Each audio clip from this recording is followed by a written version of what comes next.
the allegation that brought the counseling about in the evaluation was text messaging with a student, which it was in violation of our ethics codes for clergy to not do one-on-one text messaging with people under age 18. But was the text messaging of a sexual nature? No, it was not.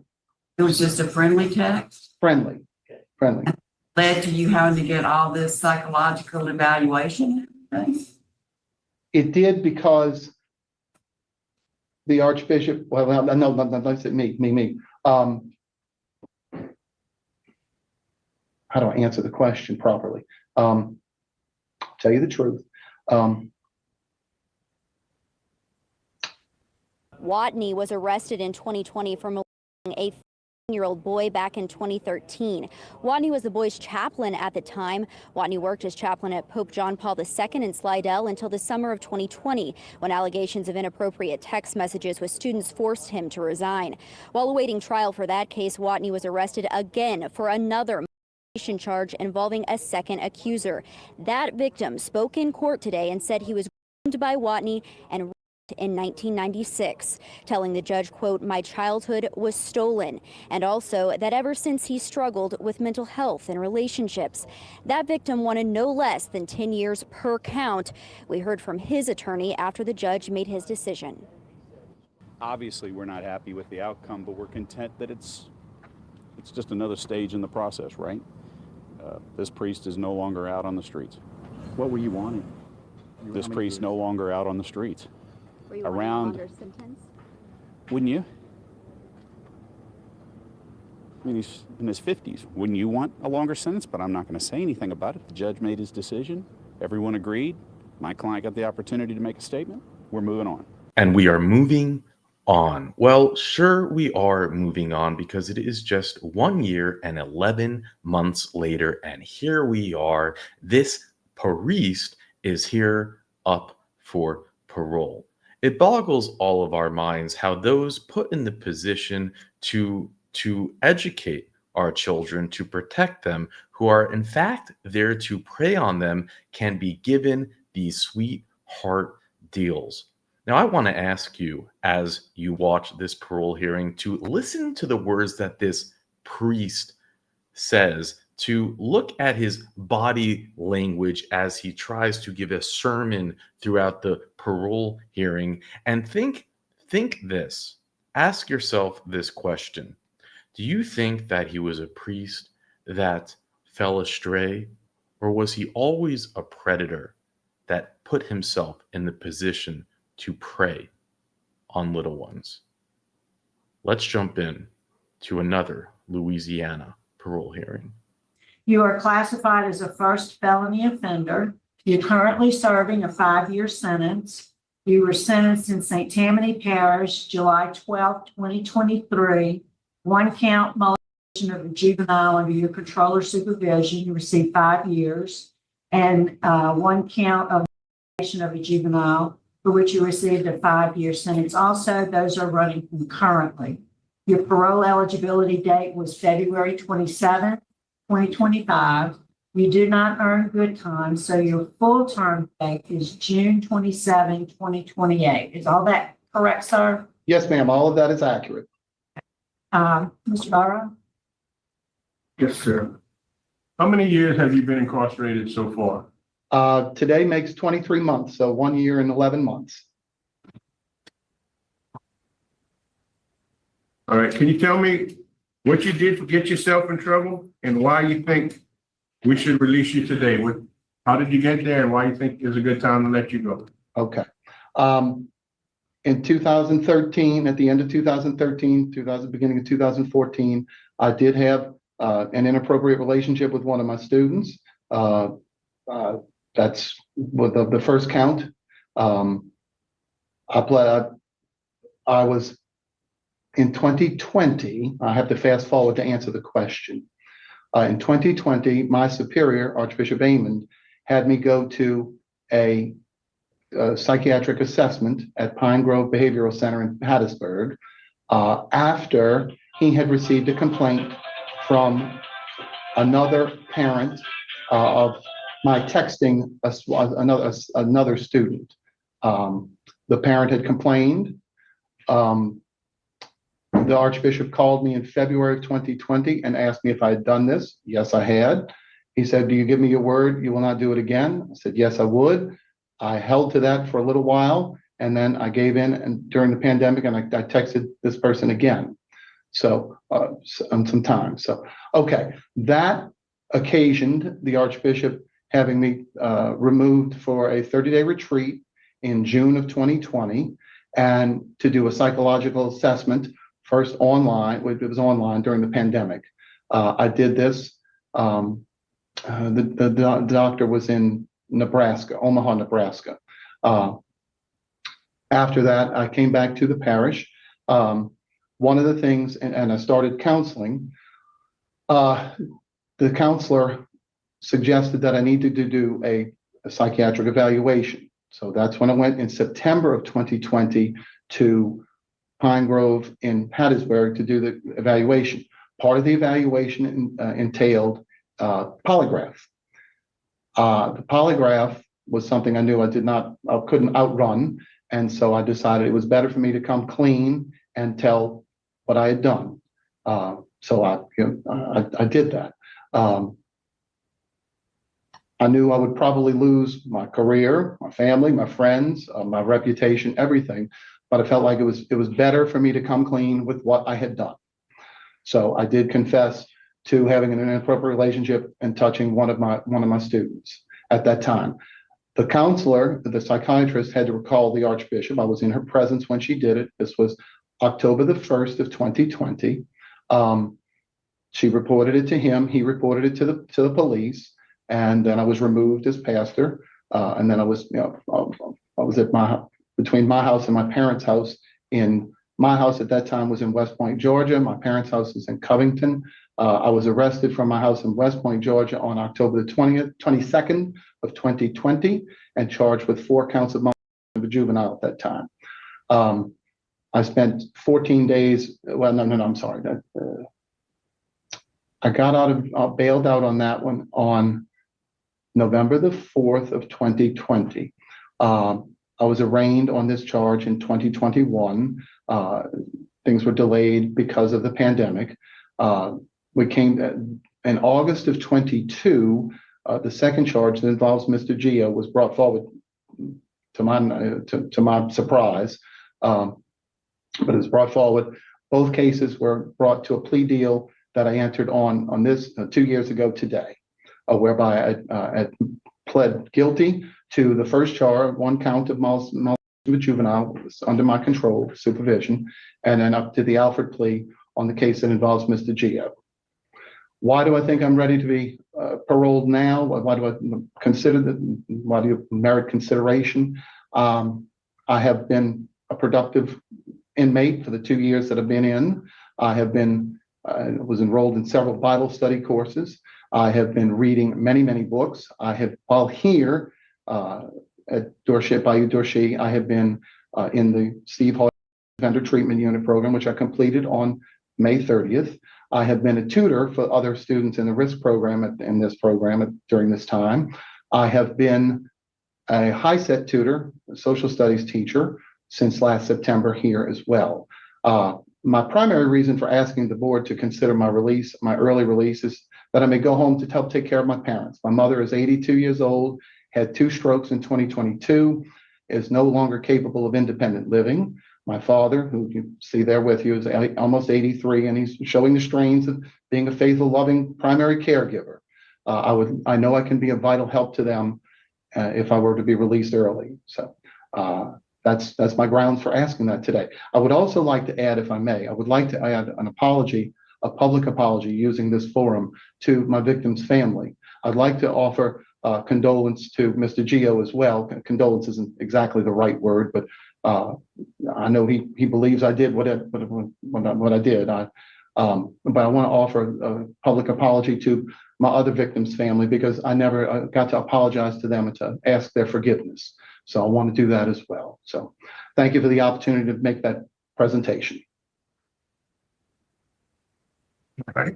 I'm going to note that we have strong opposition to your release from law enforcement. The judge, the sheriff, the DA, and the attorney general all opposed to your release. We also have strong opposition from the victim, and numerous letters of opposition have been mailed to us from others. And we have few letters of support. I don't have any further questions. All right. Major Culpepper, is there anything you can share with us about Mr. Watney? No, ma'am. I mean, he's been a good inmate since he's been here. He's been in classes and stuff, so. Okay, thank you. And Jason, anything you'd like to add about his participation in your programs? I think he pretty much covered it all. He did graduate in May of this year from all 4 phases of the center program. And then, of course, took everything else that we offer. And he does tutor. That is accurate. Great, thank you. Thank you. All right. We'll hear now from the folks who want to speak on your behalf. Mr. Watney, first, we'd like to hear, well, I'll let you folks decide who wants to go first.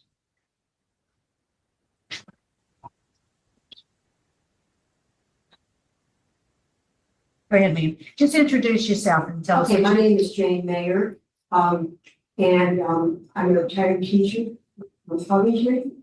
Pat has been my priest, teacher, family friend, and a personal friend to me for over 30 years. I think in all that time, when you know somebody or you say they're your friend, you really don't get an insight into them until something like this happens. And so I probably have a stack of 30 letters for you. And in those letters, the common theme is that he is remorseful. He has never, in any of that time, voiced anything, any excuse for anything that he's done. He realizes that prison is his punishment. He has such good characteristics and he had such a good, fruitful life up to this point. These are all characteristics that are going to help him in the future. And as a prisoner, of course, they've explained that he's been a model prisoner. He'll have a very strong support network when he leaves. In the situation with his parents, since I visit them regularly and I watch, his mom, she can't get up from one chair to the other. His dad has to bathe him, he has to do everything. And when you're in your 80s, that takes its toll. So Pat certainly could be useful at home. If not, if that doesn't work out, then to move him closer, because it's been 2 years since he's been able to see us. This is the first release they've had in 2 years. So I realize it's a long shot, but I think you need to stand up for your friends and for people that you think are good people who did something wrong, but are paid a price and are very willingly paid a price. Thank you. Thank you. Okay. Yes. Yes. So, let me get Mr. Jeff.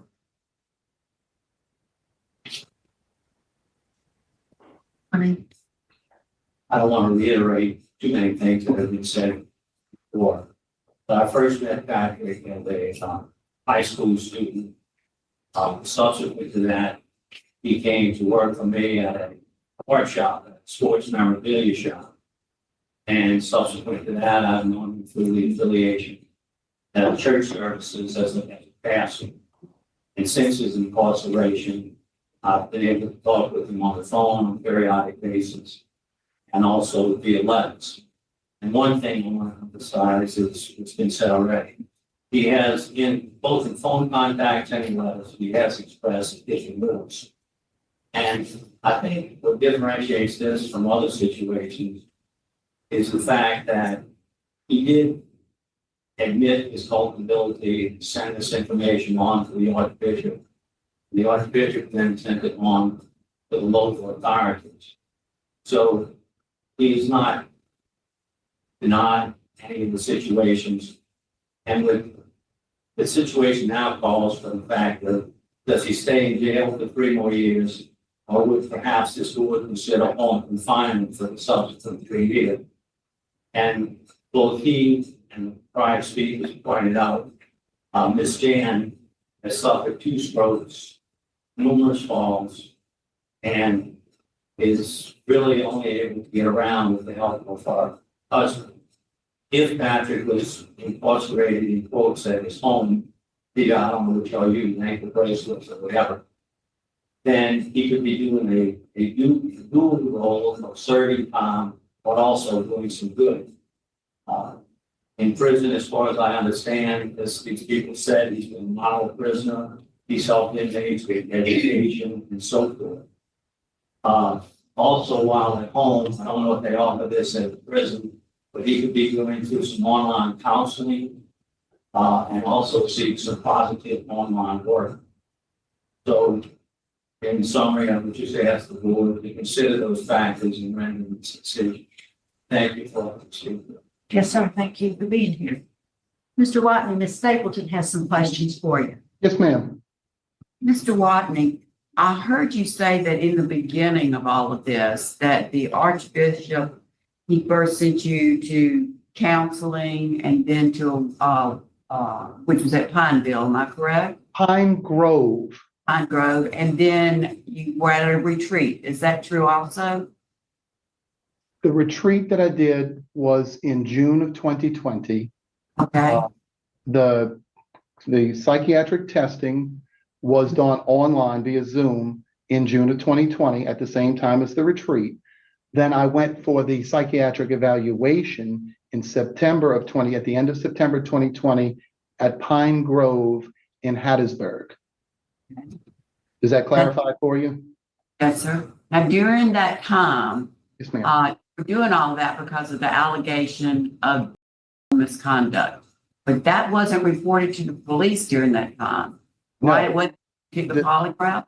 The allegation that brought the counseling about in the evaluation was text messaging with a student, which it was in violation of our ethics codes for clergy to not do one-on-one text messaging with people under age 18. But was the text messaging of a sexual nature? No, it was not. It was just a friendly text? Friendly. Led to you having to get all this psychological evaluation? It did because the Archbishop, well, no, let's say me. How do I answer the question properly? Tell you the truth. In the course of the evaluation in June of 2020, which was the online evaluation with Dr. Nicholas Stevens. No, not Nicholas Stevens.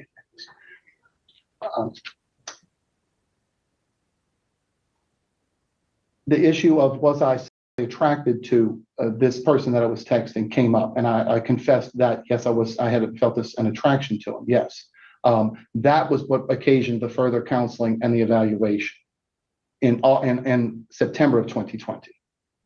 Well, I remembered that you had said that you did all this stuff and you were told to stop it. But then after some months that the urge became too strong and you did it again.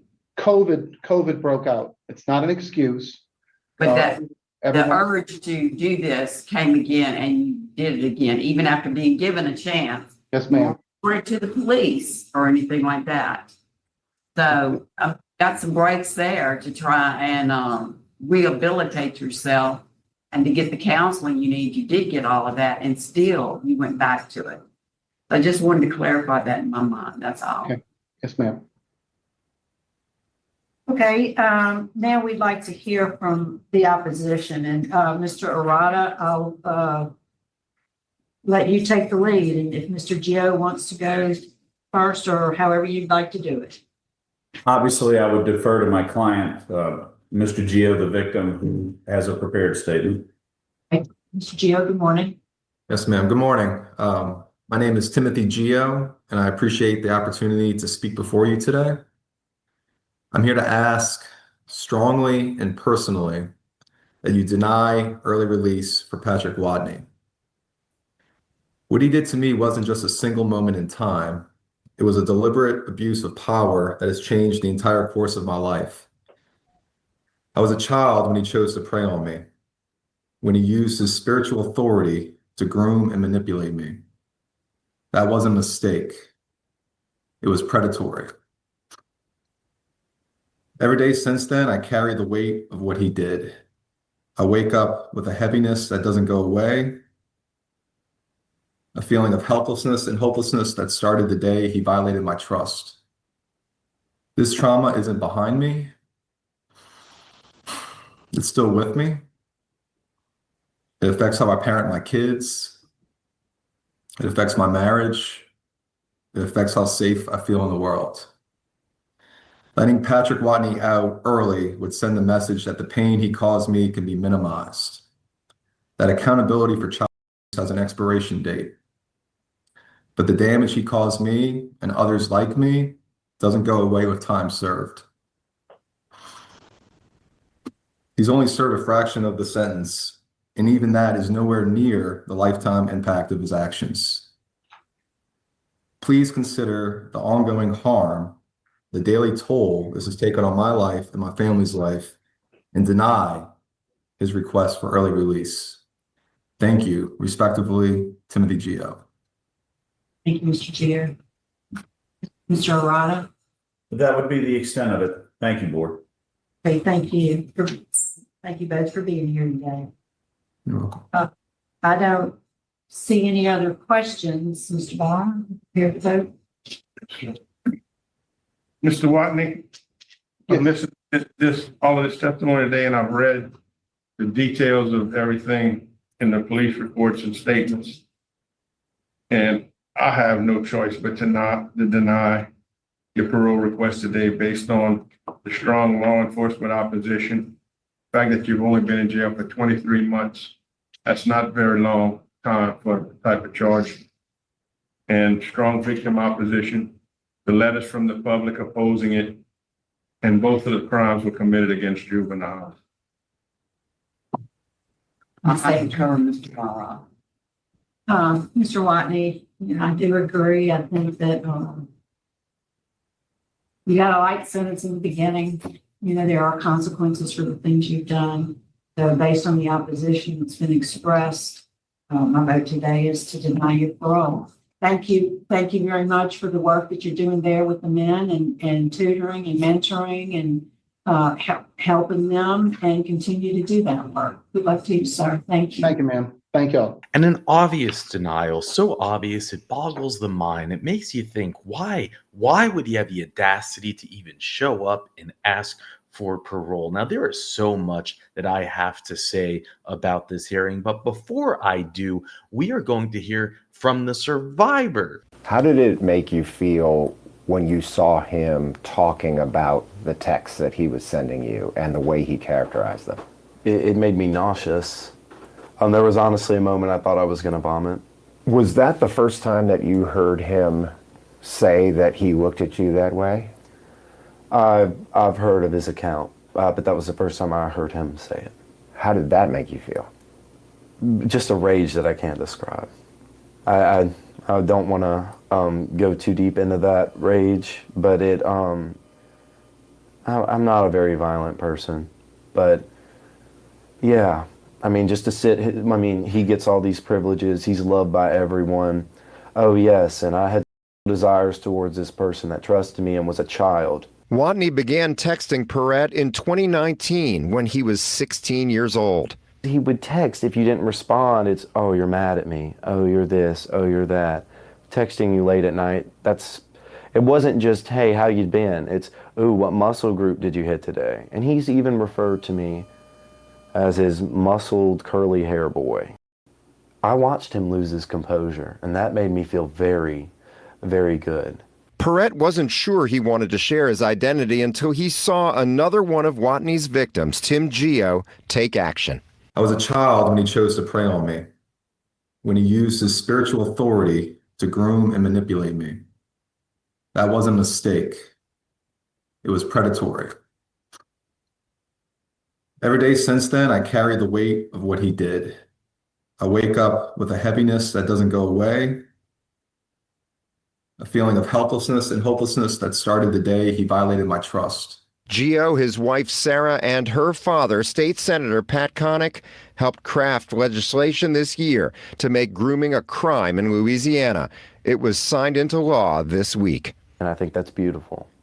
And I'm so happy that I get to live in a state that, made a decision like that to try and protect our youth. Can you believe legislation had to be written in the year of 2025 to make grooming a crime? You can't make it up. The legislation, right? Lawmakers, they say, what should we do? What should we do to protect our children? No, they don't do that. Now, as we saw here in this case and heard from the survivors, that it's still a gaslighting of us. Let's not forget the fact that this priest was given a sweetheart plea deal, that a judge sentenced him to just 5 years, and that he will be out regardless in 2029.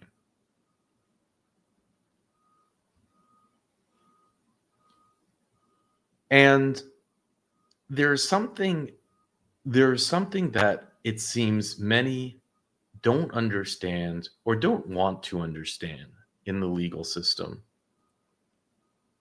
And that is that this is not a priestly man, a godly man, a man who was overcome by desires and made a mistake. That is not what happened in this case, and I believe it is not what happens in all of these cases that we hear about. Those who are in position of trust, those who place themselves to be around their prey. He did not become a priest and then become a chomo. He was always a chomo. He was a chomo who became a priest.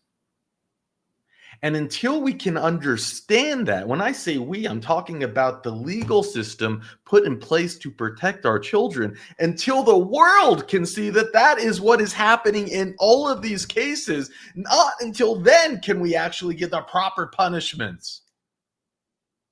Think about the reality of it. He said, what can I do to place myself, to give myself access to my prey? Well, I'll become a priest. And then the priest, the bishop themselves, they do everything in their power to protect their flock. And who is their flock? Is it the children? No, it's the priest. And it's like this in all organized religion. And why is it like this in all organized religion? Because it's the roaches that penetrate these religions to gain access to their prey. It's very simple. And if you had any doubt about it, all you had to do was watch this parole hearing.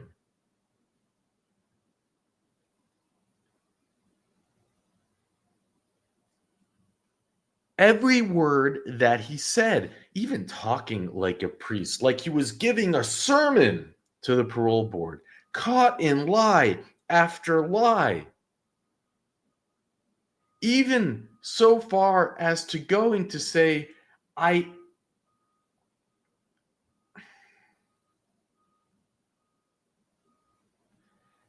as to saying that the other victim experienced, I know he believes I did what I did.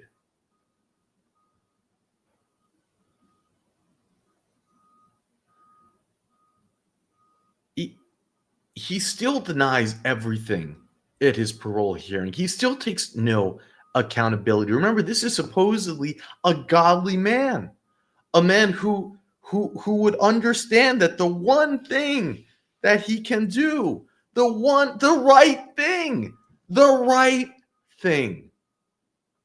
honest thing. He had a chance to come up here and at least use this platform to say, I messed up. I was wrong. But he does none of that. He does the same thing that we see every chomo come up here and do. He gaslights. He tries to manipulate. He lies. He tries to put the victims under the bus. He does nothing that we expect from an honest man, from a repentant man.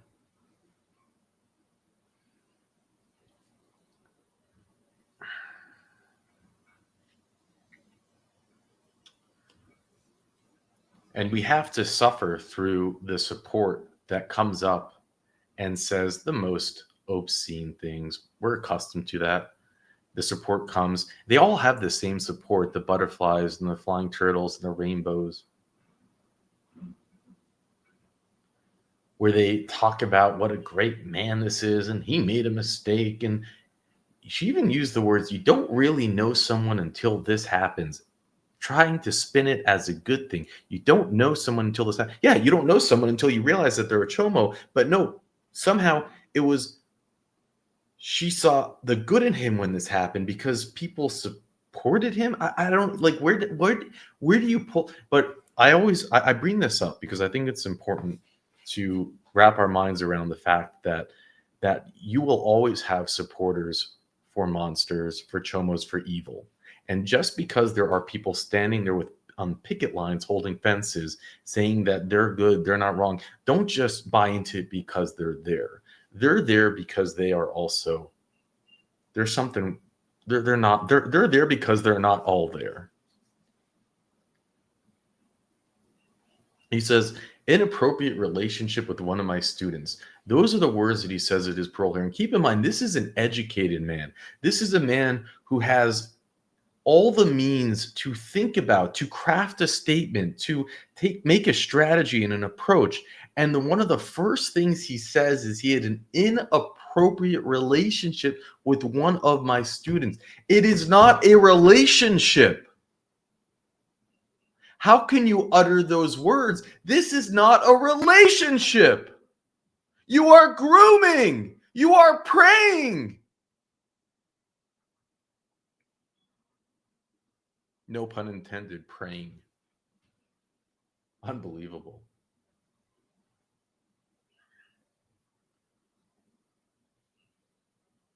The archbishop sends him to a retreat. And then he says, well, I was going to have to take a polygraph and I knew that I could not outrun that, so I confessed.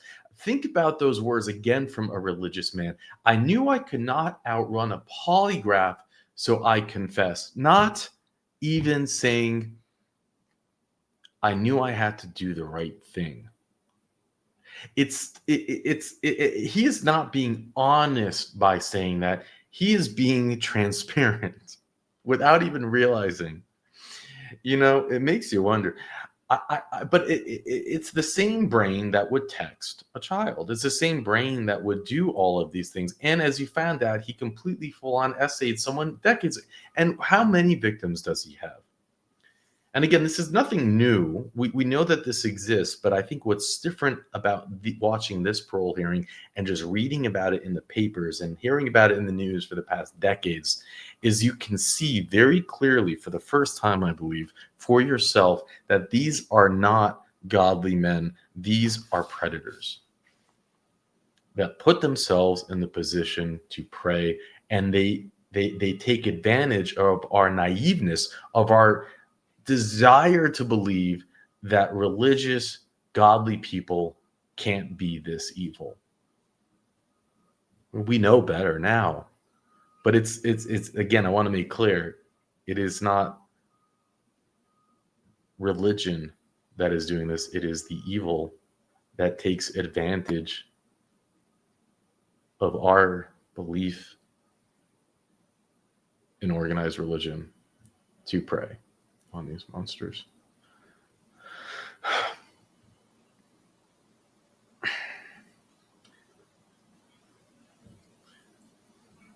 And it took a few survivors to come out, not lawmakers, not the bishop himself, it took the survivors the courage to come out. And I don't use that word lightly, survivor, by the way. I think that words hero and are used so so loosely, and it takes away. And I don't say it loose. There's a big difference, and there's a huge difference between victim and survivor. And what I mean by that is that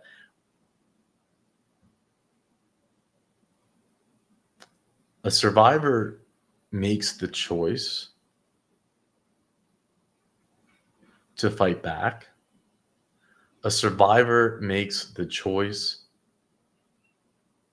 to overcome being a victim. And we see the survivors at these parole hearings that have taken that step to really turn themselves from a victim into a survivor. And we have seen many victims. Victims would be someone who is a victim, who they can't ever live a normal life again, or they end their lives,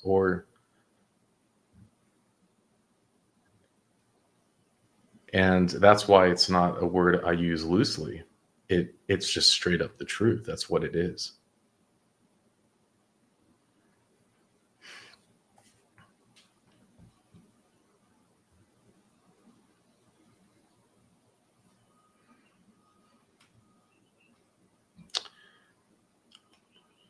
But